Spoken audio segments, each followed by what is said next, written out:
Hello, I'm Christopher Mose. And I'm Sabine Schoenberg here for Smart, Healthy, and Green News.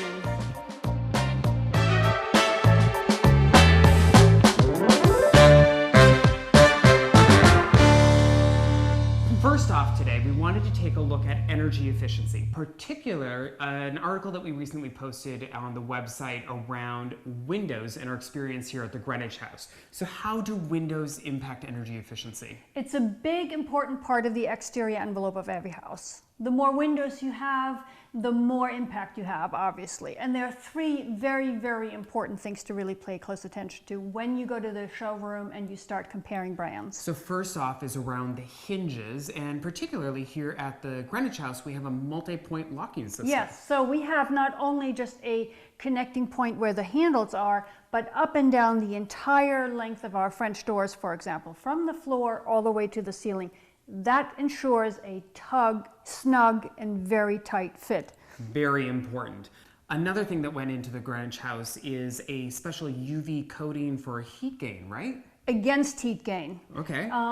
In fact, that's maybe a little bit on the unusual side, but if you want to really think about energy efficiency, I think it's a smart investment. Costs a little bit more up front, but we already know we have a lot of windows on the south side here, and it's been hot here in July in Greenwich, and we have not seen that heat buildup inside the rooms, and so it feels very even in here.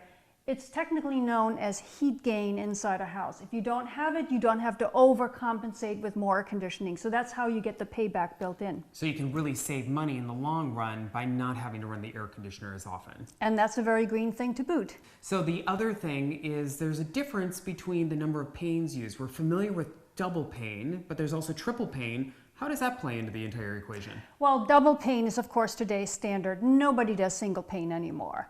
And there's a good reason for it. You need the insulation value. There are also gases that are in between those panes, and there's a little bit of a discussion whether they are in fact giving you the energy efficiencies that they claim they have.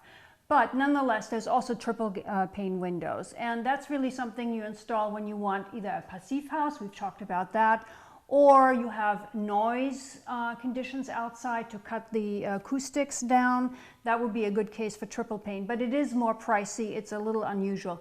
Double pane is really the #1 choice for consumers. Finally today, we're looking at a writer from Wearable that actually provided an article that appeared in Forbes. Now, this particular writer, Paul Lampkin, he went into building a smart house from scratch and step by step, and actually had some informative feedback on how homeowners should really approach this area. Yeah, and he really said 5 really, really important things, which I think people should pay attention to. Yeah, so the first one was don't go completely wireless. And this is really looking at putting in that Cat 6 cabling throughout your house. If you are doing a gut renovation or doing new construction, you really can't go overboard with this. Just as we did at the Greenwich House, right? I mean, you saw all the cables, the tubes, the different colors of cables. It's really important. Wireless is great. We all have it. We all want it. But having that infrastructure, who knows what's coming down the pike in 5-10 years. And that's really informing the next point, which is being aware of an overloaded network. Yes. If you have the kids are doing games in their game room, you're watching Netflix down in the family room, maybe you're trying to do some work,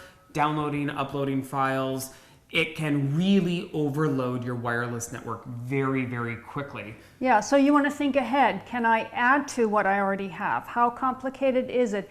Again, we're getting back to, for most people, it probably means getting a really good integrator that has really thought this through and can grow with you through those phases. And one of the things that Lampkin actually noted was that he had one Wi-Fi network for his wireless speakers, he had another Wi-Fi network devoted to the home entertainment, and a third wireless network devoted to things like office-oriented type stuff. So having these separate networks within your home can actually really, really help in terms of making sure that you're getting that full momentum out of your system. I think he's totally right. So the next element was worry less about specific platforms. Now, we've talked about this in previous episodes of the show, and it's really looking at, you've got Apple's HomeKit, you've got Google Weave, Amazon has Alexa. So don't really get hung up on what platform you're going to choose. install the right infrastructure that ultimately will carry the day through all the choices that you may have. You may decide something entirely different a year from now.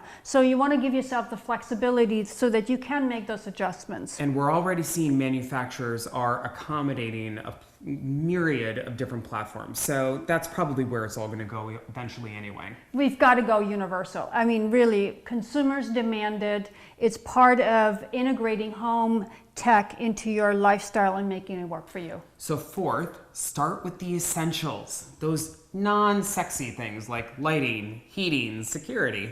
Yeah, and it's a really good thing when you have it all on your phone and you can control it. It gives you tremendous mobility. Once you have it, you won't want to give it up. I guarantee it.